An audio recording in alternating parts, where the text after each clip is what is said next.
we're in this quiet room. I feel like I'm trapped somewhere. Yeah, Sports Center at Right 2 o'clock. We appreciate you joining us here to wrap up hour 2. Let's get right into it. Anything we need to know about tonight's game that we should be thinking about that you're hearing while boots on the ground in Oklahoma City?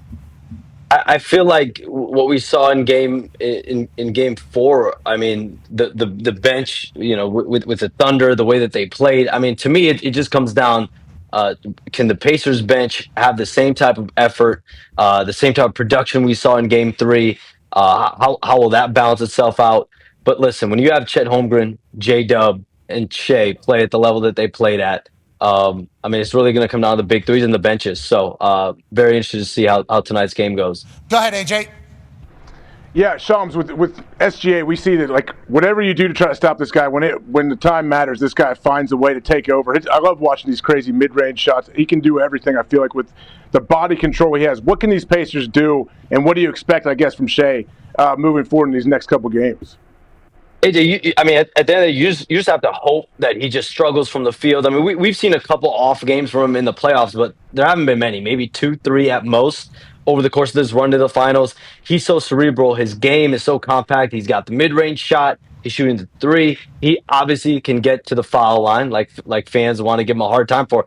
I find his game aesthetically pleasing. I find his game to be one of the like you think about guys like Kobe. I mean, in terms of the mid-range shot, KD's been revolutionary for the mid-range jumper as well. So I look at Shai Gilgeous-Alexander as a complete offensive player, and on most nights, even on nights when he's struggling to start the game, like, he's able to be a complete player, complete closer for that Thunder team. Yeah, I looked up at the stats and he had 18 points, and I'm like, he hasn't.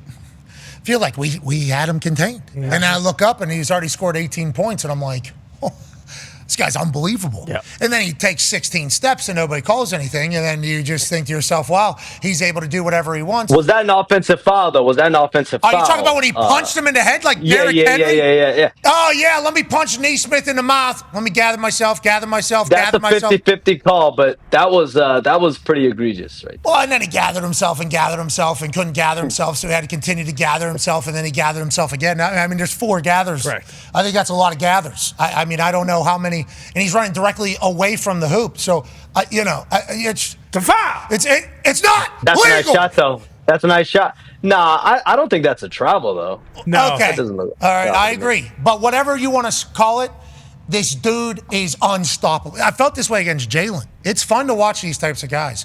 Now, people get pissed off about them going to the foul line. There were 71 foul shots in that game. We can't have that. That's not what we're here for. That's not what we're here for. Can't have it. Okay?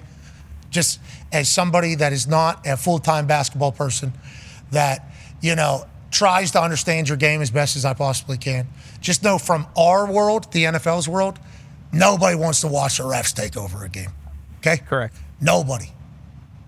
So let's have a good basketball game tonight and let the boys play. Swallow the whistle. Let TJ McConnell come in here with a European uppercut if he wants to.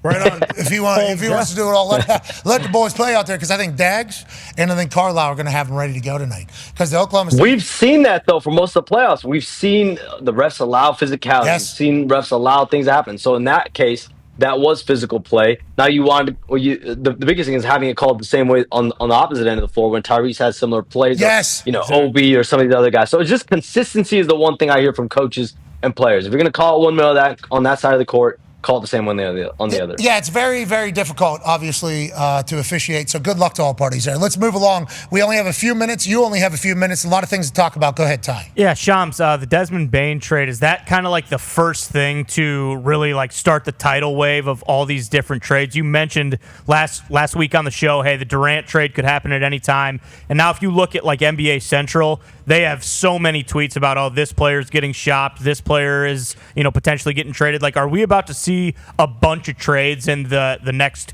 few days to few weeks here? We're definitely going to get a bunch of trades. I don't know exactly when, but listen, I think from Kevin Durant was the biggest domino that we've been talking about, the biggest available domino, and that's still out there. That could be really any day at this point now. Could be sometime this week.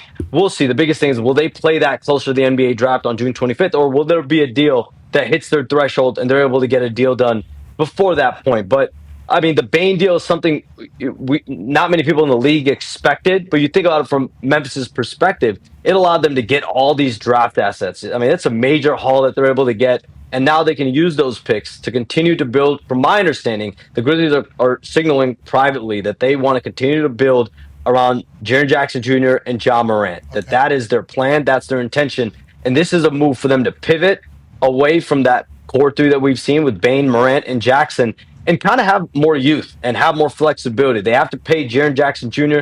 this offseason, and that allows them to do so.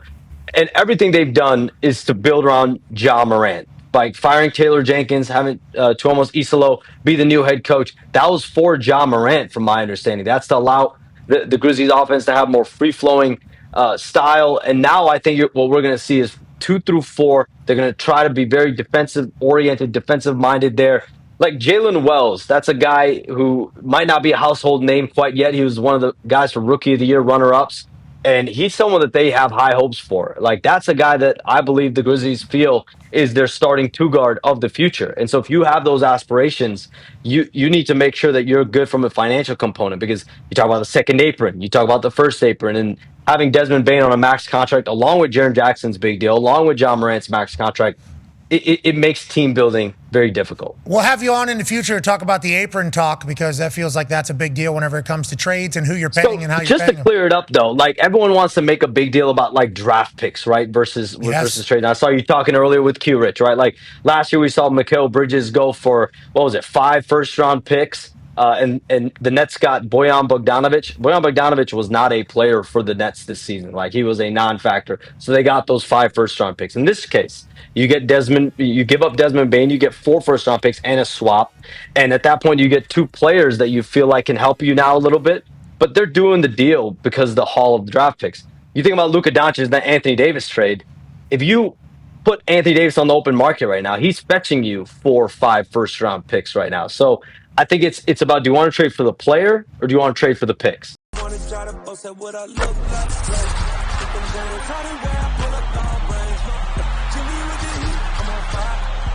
The city, yeah, I'm here.